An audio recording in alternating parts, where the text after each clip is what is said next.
नमस्कार, न्यूज 24 देख रहे हैं आप। आपके साथ मैं हूं रश्मि शर्मा। तो पहले चांद पर चमत्कार और अब सूर्य नमस्कार। 10 दिन के भीतर इसरो की टीम इंडिया ने वो कर दिखाया जो दुनिया में अब तक कोई दूसरा देश नहीं कर पाया। श्रीहरिकोटा से मिशन आदित्य L1 का लॉन्च पूरा हुआ और अब आदित्य उस सफर पर निकल चुका है जो अनदेखा है, अनजाना है।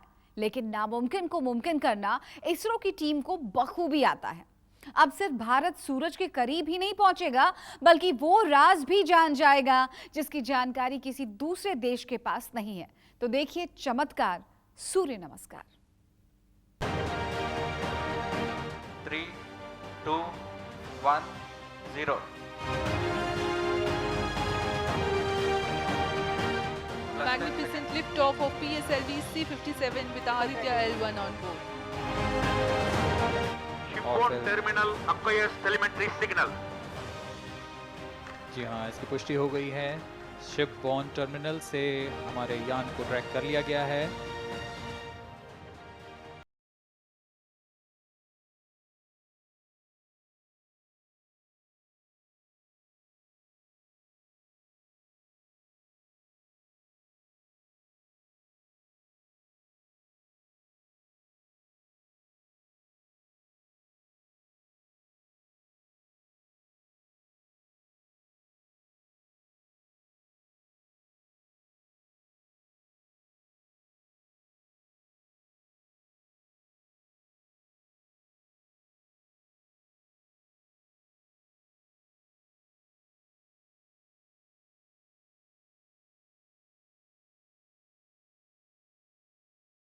L1 की कामयाब लॉन्चिंग हुई।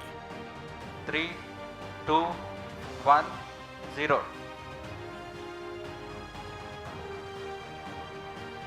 Magnificent liftoff of PSLV C-57 with Aditya L1 on board. Chandrayaan 3 की चांद के दक्षिणी ध्रुव पर कामयाब लैंडिंग के 10वें दिन इसरो ने शनिवार को आदित्य L1 मिशन लॉन्च कर दिया। आदित्य सूर्य की स्टडी करेगा। इसे PSLV C-52 के एक्सेल वर्जन रॉकेट के जरिए श्रीहरिकोटा के सतीश धवन स्पेस सेंटर से लॉन्च किया गया। सिर्फ 10 दिन के भीतर इस कामयाबी से दुनिया भर के वैज्ञानिक हैरान हैं।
L1 पॉइंट की ओर निकल जाएगा।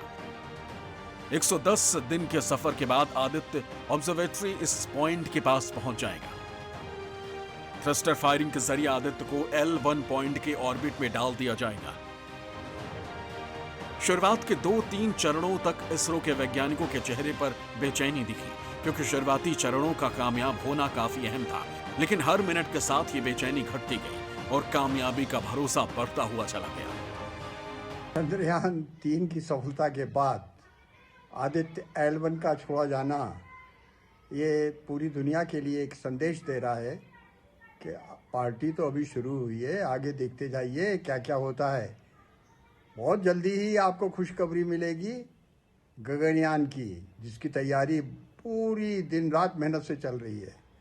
हमारे अंतरिक्ष यात्री जो भविष्य में होने वाले हैं उनकी भी ट्रेनिंग चल रही है। और ना केवल इतना, अब तो वो दिन आने वाले हैं कि जब हम चंद्रमा पर आज़ादी का शताब्दी वर्ष मनाने के लिए वहाँ तिरंगा झंडा लहराएंगे। आप देखते जाइए आगे क्या क्या होता है। 4 महीने बाद आदित्य L1 अपनी मंजिल पर होगा।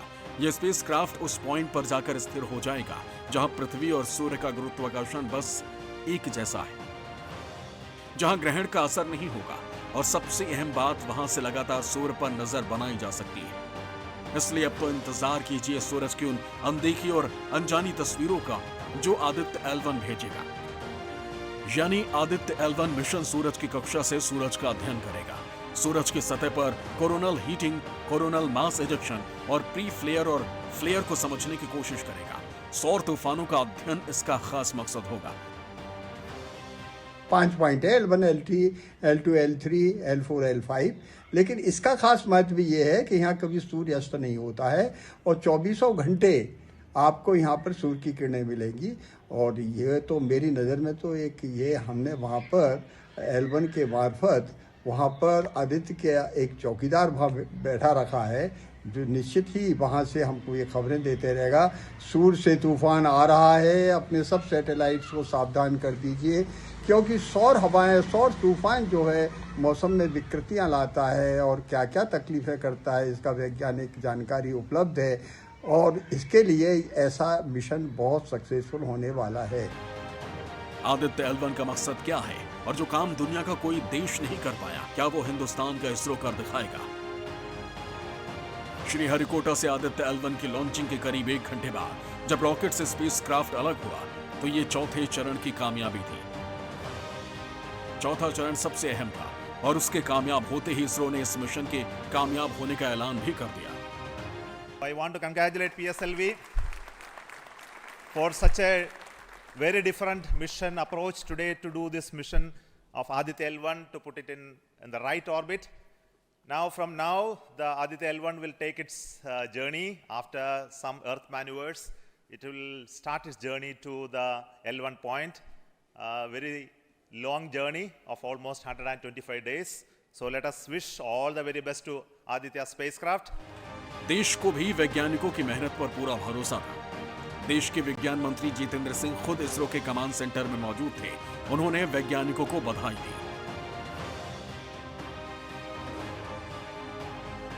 Congratulations, India.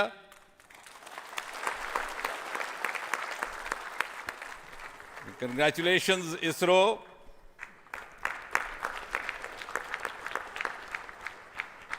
And while the whole world watched this with bated breath, it is indeed a sunshine moment for India.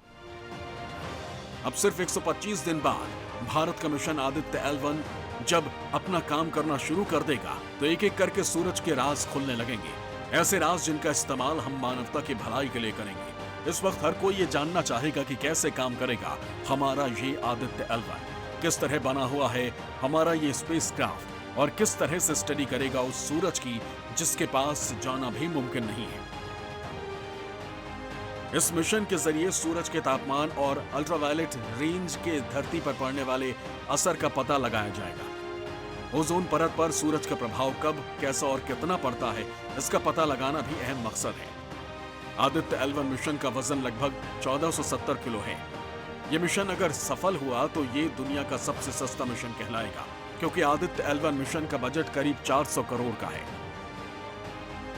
सूरज की कई सतह हैं, हर सतह का तापमान से लेकर खासियत तक अलग है। सूरज की सतह के बदलाव धरती पर भी असर डालते हैं। सबसे बाहरी सतह पर आदित्य L1 की खास नजर रहेगी।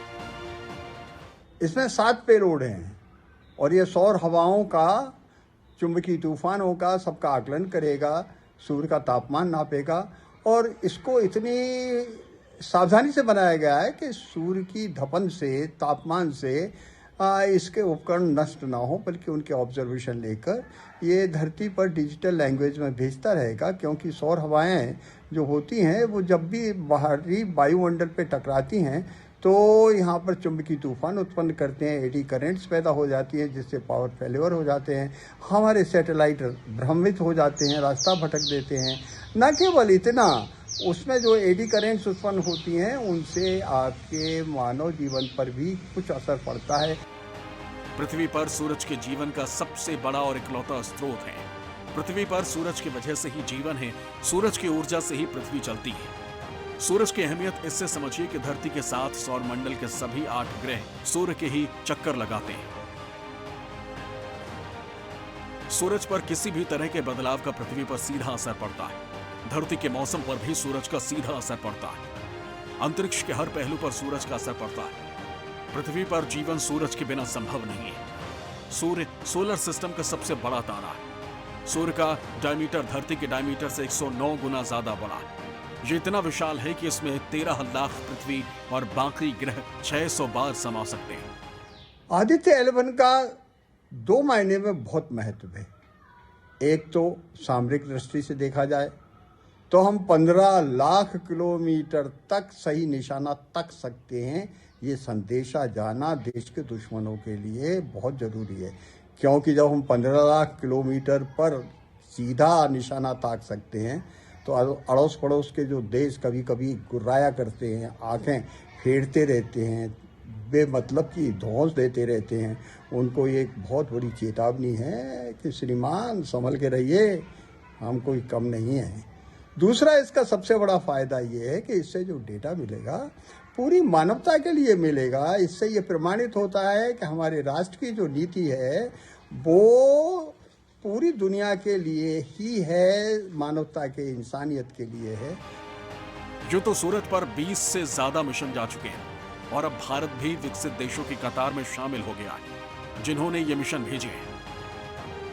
और अब ये समझिए कि आदित्य L1 अपने साथ कितने उपकरण लेकर जाएगा। सूरज के बेहद नजदीक पहुंचने के बाद अध्ययन करने के लिए ये अपने साथ कई उपकरण लेकर जाएगा।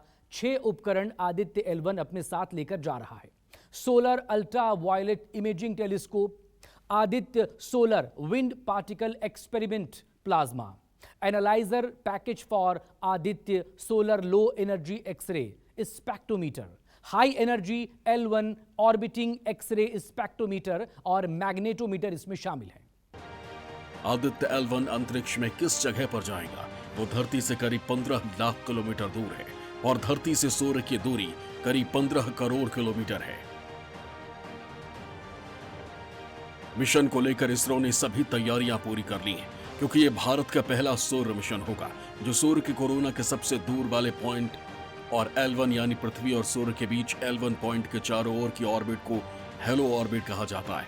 इसरो का कहना है कि L1 पॉइंट के आसपास हेलो ऑर्बिट में रखा गया सैटेलाइट सूर्य को बिना किसी ग्रहण के लगातार देख सकता है। सूर्य का टेम्परेचर 5700 डिग्री है, बाहर का तापमान जो है 10 लाख डिग्री है। ये कैसे होता है? तो ये अभी तक भी हमें क्लियरिटी नहीं है इस बारे में कि क्यों होता है। तो इसलिए हमने आदित्य के बारे में प्लान किया। इस पे 7 जो पेलोड्स हैं, जो VLC है, विजिबल इमिशन लाइन क्रोनोग्राफ है, ये एक यूनिक है। इस पर क्या है कि हम वायुमंडल जो सूर्य का है उसका स्पेक्ट्रोस्कोपी भी लेंगे और उसके इमेजिंग भी लेंगे।